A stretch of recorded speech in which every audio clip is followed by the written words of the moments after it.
welcome back. You don't have to be a trained bartender or mixologist to make a good drink at home. Our next guest is a local lawyer who turned her passion for old fashions into a cocktail book. Yeah, the old-fashioned barrister, Brandi Lowery, is joining us now to shake things up.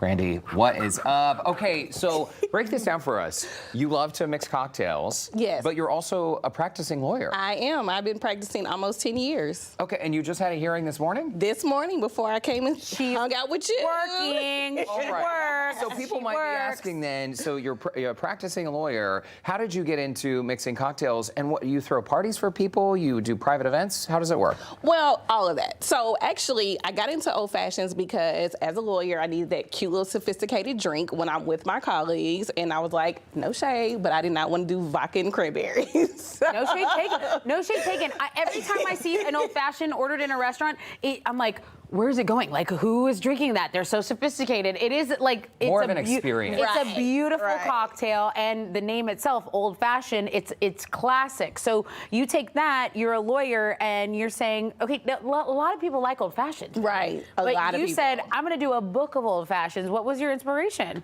I just love them. Like, honestly, love. I would go out and I would try different old fashions, and I would play around with the different bartenders. I was like, oh, you have a vanilla bitter. Oh, you have a plum bitter. Let's play around with it. And so I told a really good friend of mine, I was like, oh, what do you think if I make a cocktail book? That sounds fun.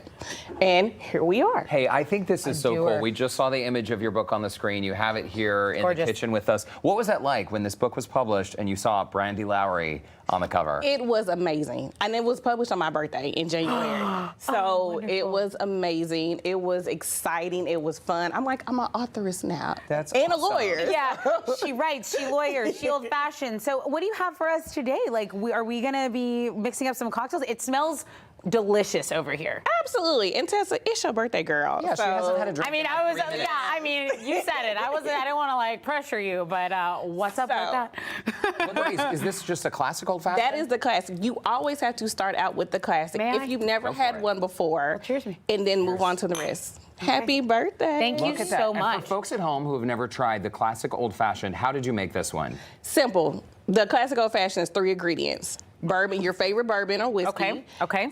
Bitters. It's the Angostura bitters, and then simple syrup. And that's the post-prohibition way to make it. You have in the day.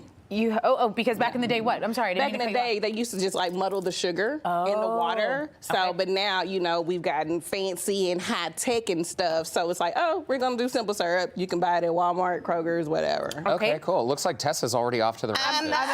What else can I do here? Okay, so then this is yours. And so this is the pumpkin spice. It's pumpkin season, spooky season. Ooh, okay, how much am I putting in this? We're gonna only do like. Actually, do however you want. Usually I do an ounce. Like 1 ounce there? Yeah. A pumpkin spice. And I made that too. Smells delicious. What did you put in it? Oh, pumpkin puree. Okay. Pumpkin spice. Okay. Water and brown sugar. Okay, wonderful. And That's then so cool. Is that it? And then 3 to 4 dashes of the black walnut bitters. In terms of making 3 to 4 dashes. Have fun with it. Yeah. I'm having so much fun. And making the syrups at home. That's and then pour it in your glass. Making syrups at home, something that anyone can do?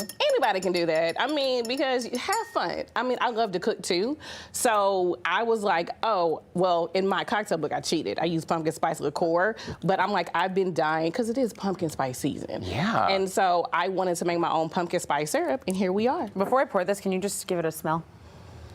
Isn't that lovely? Yes. Okay, so I'm going over ice right now. You can smell the spices of the pumpkin there. Yes. Cinnamony, nutmeggy. And am I garnishing this with anything, or am I just, I mean, maybe I put a pumpkin on this. What do I do? We're going to put our favorite cherry. What are these called? Because these aren't like the maraschino. These are the ones, well, those are Luxardo. Yeah, Luxardo cherries. Delicious. Those are my favorite, and honestly, if you see those cherries, then somebody made you a good old-fashioned. Yeah, I was waiting for the cheers. Here we go. It's good stuff. Very good stuff. By the way, this has an alternate name, One Time for the Birthday Girl. Yes. Tessa, AKA One time for the birthday girl. Happy One time for the birthday girl. Okay. The next one is the maple old fashioned. Okay. Right? Okay. Oh, Tessa, keep going. I am. Okay. I'm sorry. I'm just like, you know, I just love it so much. Since you talked about the Dallas Cowboys real quick, I'm using Herman Marshall, which they're the first Dallas County distillery in Dallas. Okay. So, There you go. I thought you were going to say, since she talked about the Cowboys, we were going to make her. We are. I mean, leave the show. Make the drink. We are low-key Dallas Cowboys fans. Very low key. We would actually say that. Actually, Dallas sucks. So if you've ever heard of that, that's. So do a I half said that. ounce because the maple syrup is a little bit Ding, thick. ding. That's your email. All the hate mail coming in right That's now. okay. Everyone knows what I love. Hey, so while Tessa finishes mixing this up, what special events do you have coming up, Brandi? So this Saturday, October 14th, I will be at Darwin's Pub. Come hang out with me. It's called Bourbon, Beats, and Booze. Oh, that's so fun. I will be selling my cocktail book. Also, Herman Marshall will be doing the old fashions. We'll have different varieties. Also, on October 27th, come see me at Trez Bistro and Wine Bar, Spooktacular Happy Hour with the Old Fashioned Barrister. Okay, All right. that sounds amazing. I just want to say these cocktails that I have tasted from you and your recipe book are really delicious. Whenever my friend orders one, I say, "Oh, let me taste that," and the leg hair on my leg just grows. It's like that's just too much. These are actually like they're palatable, they're delicious, they have flavor. It's not overkill. Like I'm just an old fashioned. It's just whiskey in a glass. So cheers to you and cheers And to your stir book. that with the cinnamon. Yes, ma'am. There you go. Brandi One Lowery. time Thank for you Brandi so Lowery. much. Thank you, so much. for So having nice to me. meet you, and Yes. congrats Yeah. on the law career and the Thank Barrister's book of old fashions and other cocktails. There it is right there if you'd like to connect with Brandi. And for more info on these recipes, you can visit our website, you know the drill, HoustonLife.tv, and look for that scene on Houston Life section. These are delicious, so That's thank you it. very much. Yes. Thank you. Cheers to you.